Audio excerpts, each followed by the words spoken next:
car talk, but I love being in my car when I talk. I don't know why. It just makes me feel comfy and no one can hear me except you guys. It's crazy how I can air myself out on here, but not in real life. I mean, I can. I definitely do. But my car's comfy, but I'm rethinking it because why is it so cold? Late Ohio. If you're new here, my name's Tierra. I struggle with borderline personality disorder, and I air all my personal business on social media to help me and to help you. And this week, I am answering all the questions you guys have asked me. I know so many people have so many questions about BPD, especially because it's so complex, whether you struggle with it, whether you don't struggle with it. It's really confusing, even to this day. It is confusing for me. Like earlier this morning, I was in a panic. Why? My camera wasn't working. I don't know what the frick I did in my TikTok, but I did something to my TikTok for the next 30 days where I can't use half the features. Smart. Spilled water all over myself, had a terrible workout, ended up coming home, and because my camera's broken, I got it to charge in a certain way, and then my dad moved my camera, so therefore it didn't charge, so therefore I'm doing this really, really late, so everything is thrown off, and I've been in a bad mood. I've been venting about it on my other social medias because, you know, I never shut up. And now I'm here to you guys, so I can grab your little heads off about BPD, so. But yeah, I got my handy dandy phone with me to look up the questionnaire. We gotta look up the questionnaire. Ooh, it's cold. First and foremost, because I did have a few people ask me what borderline personality disorder is, it's instability of moods, behaviors, and relationships. And there is 9 criteria in order to meet the criteria to be diagnosed with borderline personality disorder. So the 9 criteria include impulsivity, which can include, you know, doing the deed impulsively, using like little substances, going to parties, just doing things that aren't typically on brand for you, but just like, you know, randomly and just like, woohoo, like spur of the moment things. Mood instability, obviously, if you get it from the definition. Paranoia, so a lot of the times I make up a lot of my own thoughts, think things are happening to me when they're really, really not. I'm just really paranoid of all things all the time. What's happening to my friends, my family members. I be making stuff up in my head. Unstable image or shifting self-image. So a lot of the time I feel like I have no personality, or like I feel like I have one personality one day and the next day it's like night and day. I'm like a completely different person. Like not literally, I do know certain things about myself at this point, but shifting self-image. Intense relationships, as you can tell, the instability of relationships, they become very, very intense, making it very, very confusing and very, very unstable because a lot of the time they are a little too intense. I don't mean to be intense. I just love hard sometimes, but at the same time, if you make me mad, oh, that's funny that this is the next one. Inappropriate anger.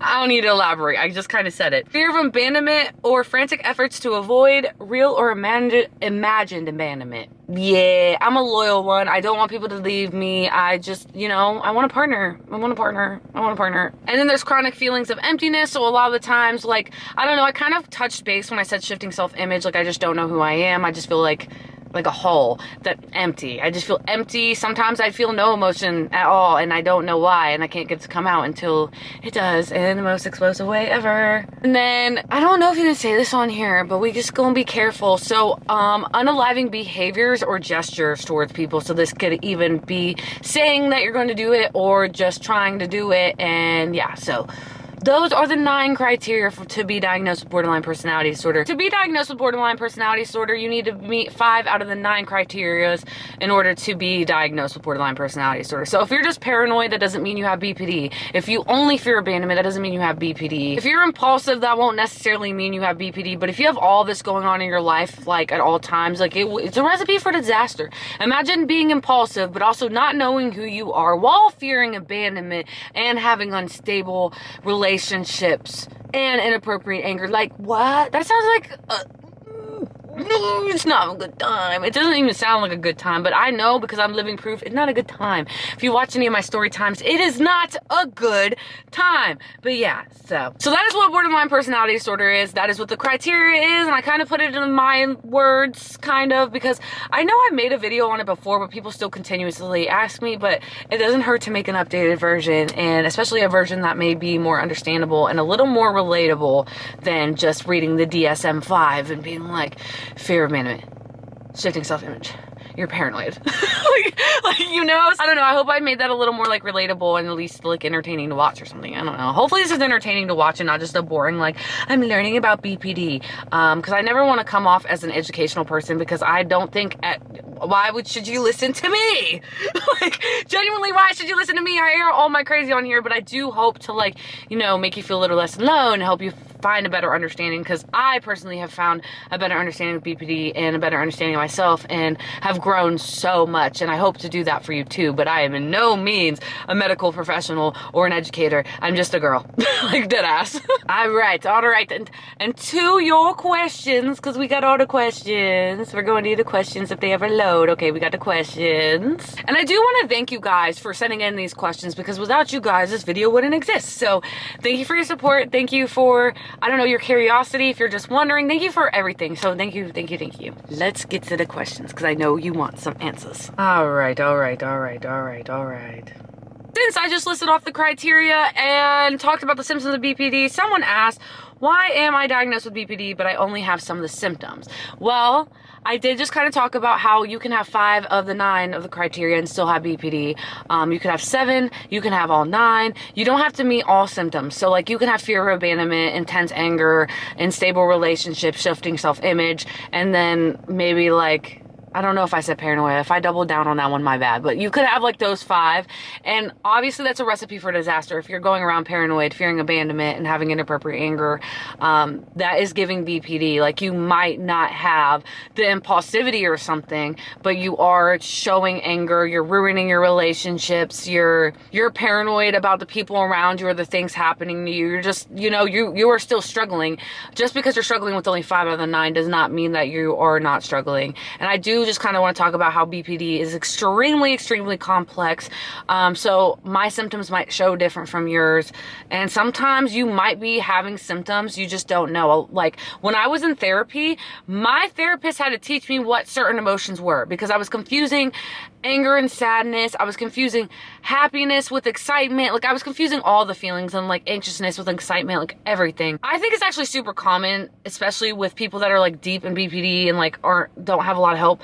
They don't know what certain emotions are. Like, they'll just be like, I'm upset, I hate everything, everything's happening to me, blah, blah, blah. Sometimes you have to realize that you're just anxious and deal with the anxiety and not just everything, and that you hate your life and all that. So, like, maybe you are dealing with more symptoms than you think, but you might not be, and that would be completely okay. That doesn't make your story less valid than someone who has all 9 of the criteria.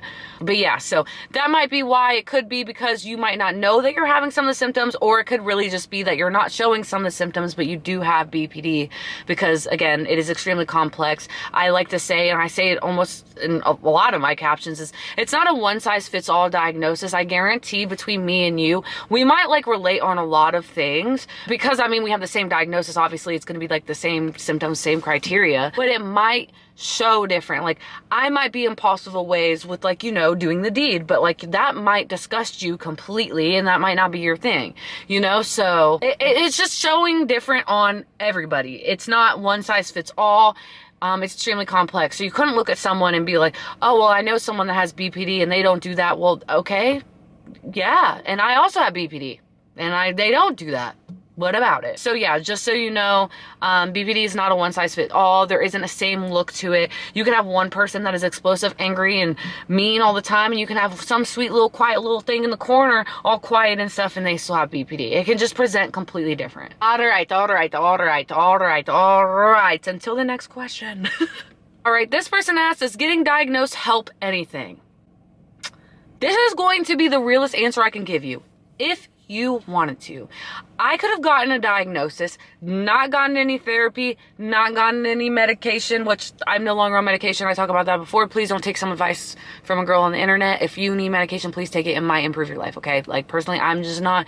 But if I wouldn't have used those tools to get better, I would not be better. You know those people, which this is very, very common. You know those people who are like, well, I've been like this my whole life, so I'm not changing. That's somebody who is not going to change. That is somebody it's not going to help. Why? Because they're like, that is my label and I'm okay with it. You can have BPD and use it as an excuse. You can have BPD and use it as an explanation. Really, to get better comes down to your own personal choice. I hope this isn't straightforward, because I know BPD is a struggle, and a lot of times we don't know how to get help or where to even start.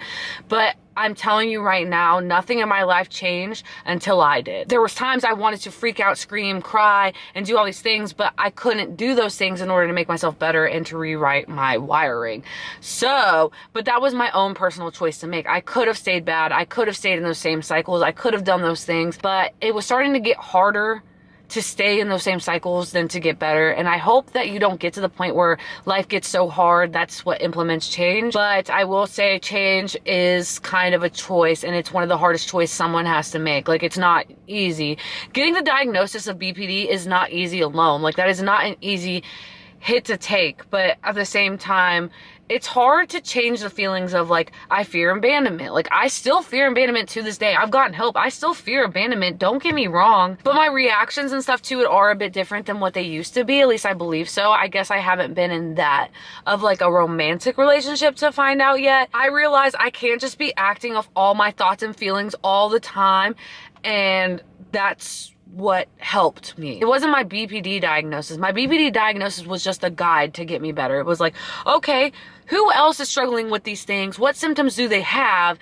And how did they get better? It's kind of like a reference. Like, I use my diagnosis as a reference. Like, okay, like, this is how I am right now, but I am not limited. I'm able to do the opposite. It's not going to be easy. It's not going to be comfortable. I actually don't want to do it at all, but I want to do it because I want to get better. So once you get diagnosed with BPD, you could sit there and say, I'm not changing, I'm being the way that I am, and it's whatever. But at the same time, that's completely your choice to make if you would like to make that choice. Personally, I wouldn't make that choice because life sucks. I want to live a full life. I want to have relationships. I want to eventually have a family. And with BPD, you can have all these things. It just might be a little bit harder if you're still engaging in certain behaviors and, like, refusing to give those up. A lot of my bad behaviors is because they made me feel better. They made me feel sane at the moment, like, not in the long run. Like, the day after, I'd be like, oh, I need it again, or I need to do that again, or I'm never gonna feel good again. But a lot of my bad actions were so comforting, but I had to take that step back and realize, like, hey, like, is this actually helping you or hindering you? And, like, it's just, like, looking at the big picture. So a BPD diagnosis can make you get better, but it can also, like, you know, you can use it as an excuse, because now you can go in the world and be like, well, I have a BPD diagnosis, so you can't tell me nothing. And I think that's a very dangerous person. You can change if you want to change, but it's the same concept as you can't make anyone change if you don't want to. It's like being in a relationship, wishing they would do different things. Like, a lot of the times, the person won't necessarily change unless they want to, unless they're like, oh, I'm really going to lose this person and I need to change or something like that. But if they don't really want to change, they're not going to change. And that's just what it is. And a lot of times, even with BPD, you want to change. It's just hard to change because, like I said, sometimes sitting in that pain is comforting. It is easier sometimes. And I don't know, it's a lot of work to get over these things because we're rewriting the brain. We're not just coloring a coloring book here. It's like takes decades and years and months and weeks and longs of periods of times in order to do those things. But it can help you if you want it to. Next question. All right, this person asked, this is actually going to be like a quick answer, kind of, sort of, because it's kind of just very straightforward. I'm currently trying to figure out what I have because I do experience manic episodes, and I have had people around me tell me I have BPD. My sister-in-law went to college for psychology, and she passed, and she thinks I had some BPD. So my question is, how do you know you have BPD? I see so many symptoms online that resonate with me that are the same symptoms. To know you have BPD, you have to go to a medical professional. Like, your sister might have passed psychology and all that stuff. Like, I went to school, and I was passing with flying colors. I did a drop, though, so I'm not going to sit there and say that I did the same. Your sister did more than me. Congratulations to your sister. Good for her. I love that she's a psychologist. But you need to go to a psychiatrist or a psychologist. It takes testing and, like, an evaluation of your entire life. And, like, I'm sure there's certain things you're, like, not comfortable with telling your sister or something that probably needs to be talked about. So I would say a psychiatrist or a psychologist. There is not a person or thing in the outside world that can actually give you a diagnosis and be like, yeah, that's it. You are not going to feel validated until you get the hardcore diagnosis. And also, I do kind of want to point out that you said that you experienced manic episodes. People with BPD don't experience manic episodes or mania. It's not in the criteria to experience manic or mania in BPD. Just like bipolar or maybe other personality disorders, and I don't want to speak out of my ass and, like, name a bunch that, like, don't have mania. but it's not a criteria. So what are like manic episodes, which it's not a manic episode again, but like a lot of people get it confused with. It's our euphoric episode. So we feel in an elevated state. It's not as long as a manic episode. It's not as long as mania. It's just like, it can go back and forth. So I can have a euphoric episode today and a depressive episode. But bipolar and BPD are like so close alike. A lot of the times it's kind of hard to tell the two apart, at least for me when I was getting diagnosed. And a lot of people that I know, like, it was hard to tell between those two, and like I had to go to the doctor for a long time to figure out which one it was. They're really, really close alike, but it's like the length of the episode will kind of differentiate whether it's bipolar disorder or borderline personality disorder, or it could be something completely different. But that's why I say go to a doctor and get an actual diagnosis, because I want you to be able to get tools that can help you. Because I mean, like, you could Google BPD and like what helps them, use those tools, but if it's not BPD, you're not getting the correct tools for yourself, your health, your life. So I do highly encourage that you do reach out to a doctor. I know it's scary. I know you don't want to. At the same time, the sooner that you do it, the sooner you have an answer and the sooner you can start getting better. Again, I use my diagnosis as a guide and not an excuse. And I hope that all of you do too, because we deserve good lives. Like, if you excuse it, you're setting yourself up for like the not greatest life. Yeah, I do recommend that you go to a psychiatrist or a psychologist, because you need a definite answer. Or maybe, I feel like you need a definite answer. I think it'll benefit everyone, like, to like, you know, get their brain scanned and be like, what tools can help you just be like the best version of yourself? Because really that's all it is. It's helping you become the best version of yourself if you can like learn how to get it under wraps. And a reminder, not any person is perfect. So if you can't get it under wraps, it's okay. There's so many things that other people that are normal that don't have under wraps. That's just our battle to battle. So, all right. This person asks, my BPD makes me feel paranoid all the time. Is there anything to help lessen that feeling? My best advice to you about paranoia. I'm gonna give my best advice on my paranoia, so hopefully I didn't like project my own opinion onto you, but like when I get paranoid, I start to think that like people are leaving me, or people are like have an ultimatum against me, like they're gonna hurt me, or like they're trying to make fun of me or something. Like, I just feel very paranoid about my surroundings, what people think about me, what they're doing, and all that stuff. So my therapist taught me this one, and it's like the best advice I've ever gotten in my entire life. If someone doesn't say something, do not assume that is what they mean. So someone's like, hey, like, I'm a little tired today, I don't really feel like hanging out, maybe next time. My old brain would have been like, oh my god, they hate me. And I start going like, everyone hates me, everyone does this, I'm better off alone, I don't deserve anything. Like, I start to spiral, and I start to get paranoid about the people around me and their intentions with me. But the thing is, all they said is that they didn't want to hang out today. And it could be because they're tired. It could be because they have something to do with work, that they have been just neglecting themselves, they need to catch up. Like, you have no idea. So it's almost selfish to be like, they hate me. You know, what was the last thing that they said? Okay, they just don't want to hang out today. That is completely okay. Try your best not to piece together things by yourself. All they said is that they didn't want to hang out today. That does not mean that they hate you, they don't like you, that nobody likes you. It doesn't mean that you won't ever hang out with them again. They just might be tired today. Give them benefit of the doubt. And if you're feeling paranoid, you can ask.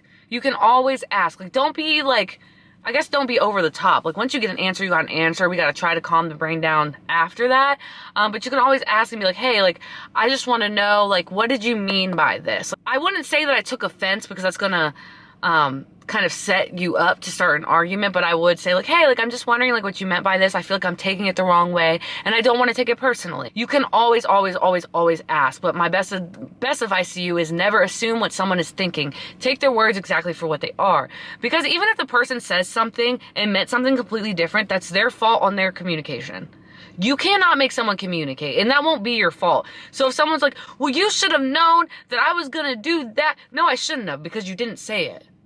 Like, you didn't say it. So always take someone's words for what they are, and that's it. And if you're still questioning, you can always ask and be like, hey, like, I just don't want to take this personally. Like, what did you mean? Or just tell them like your own thought process behind it. Be like, hey, this is what I struggle with, and I don't mean to come off this way, but I'm genuinely wondering for my own peace of mind, like my own growth, whatever. You can put it as nicely as you can, just so you can know. I wouldn't say get all mean towards them, because you're trying to get answers, and if you want someone to help you, you can't be mean about it. Yeah, I hope that helps, like, just a teeny tiny bit. I hope that helps out anyone that's wondering. All right. So this person asked, does it ever get better, or am I just stuck feeling like this forever? My poor baby. My Oh, baby. I feel so bad because I know, like, when I was, like, stuck in a point like that for, like, 3 years. And, I'm not kidding. I couldn't see the light in anything. So, like, I feel for you because when I was like that, I thought one day I was just going to wake up and it was going to go away. But I had to change before my feelings, thoughts, or anything did. I had to change. So it was really, really hard, but it does get better. Whatever you're going through eventually won't be at the forefront of your brain anymore. It does get better. I promise it does get better as long as you allow it to get better. I feel like a lot of the reasons I wasn't getting better is because it was really hard to break cycles, and it was hard to get out. It was hard to get out of certain environments. It was hard to get out of certain friend groups. It was hard to just, sit with myself because I don't know, I had to flip my life upside down to get better. Like, genuinely, I had to cut off all my friends. I had to move from where I was living at. I changed hobbies completely.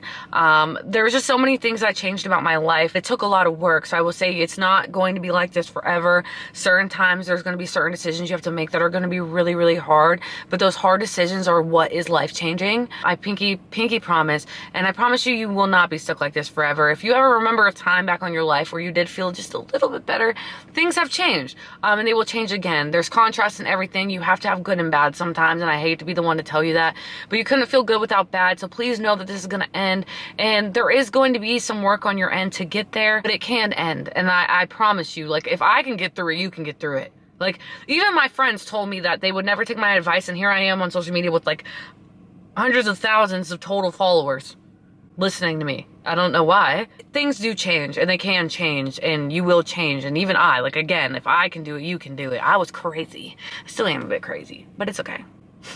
All right, and then I got one more question. Because I feel like some of these questions were, like, answered for all of your questions. And I pretty much answered every single one, I think, except, like, one. And it's only because I'll be speaking out of my asshole. It was a question about ADHD, autism, and BPD, and how they're so close alike in women and how to tell them apart. I'm not a medical professional.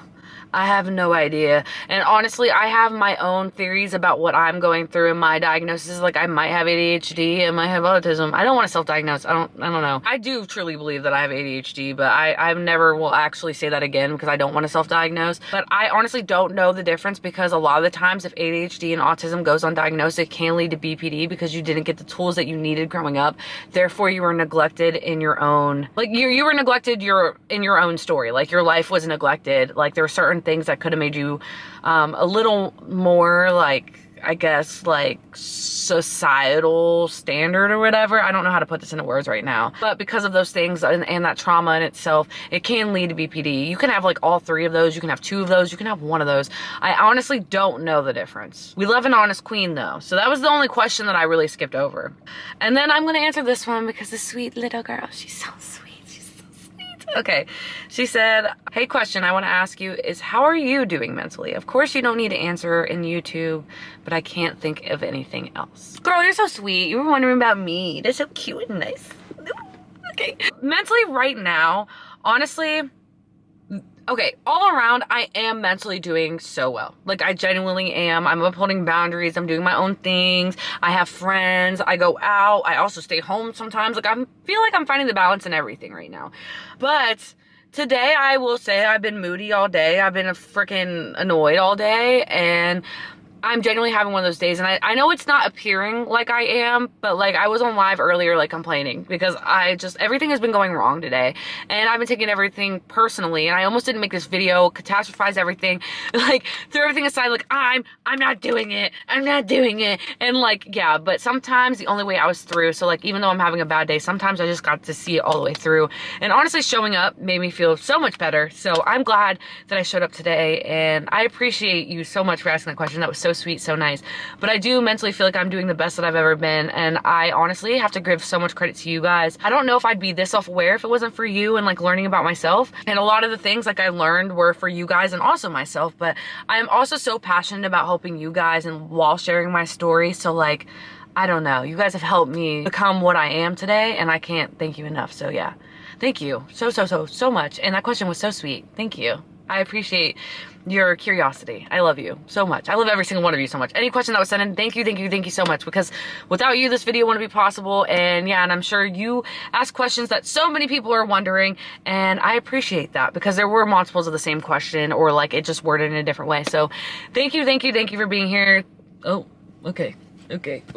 Thank you for being here, and thank you for listening to me, and like, I don't know, just being here throughout my whole journey, my whole story and everything. But yeah, that's all I got for you guys today. I just want to answer your frequently asked questions, because I know I get lots of questions on here about BPD. I also get like lots of side comments. I get lots of things, okay? Lots of things. But I just wanted to address them in a longer format video for you guys, rather than a 30-second video, and I'm not answering everything. So I don't know. Thank you guys so much for being here today. I will be posting again next week, so make sure you keep a lookout for that. If you like this video, make sure to give it a big thumbs up. And if you want to make sure you're not missing next week's video, hit the subscribe button. It helps me out so much. You don't even know. No, well, I guess just whatever you do helps me so much. You just being here helps me so much, okay? Sorry for the self-promo. Thank you guys so much for being here. I love you guys more than anything in the world. And yeah, I hope you have a great day. I love you guys.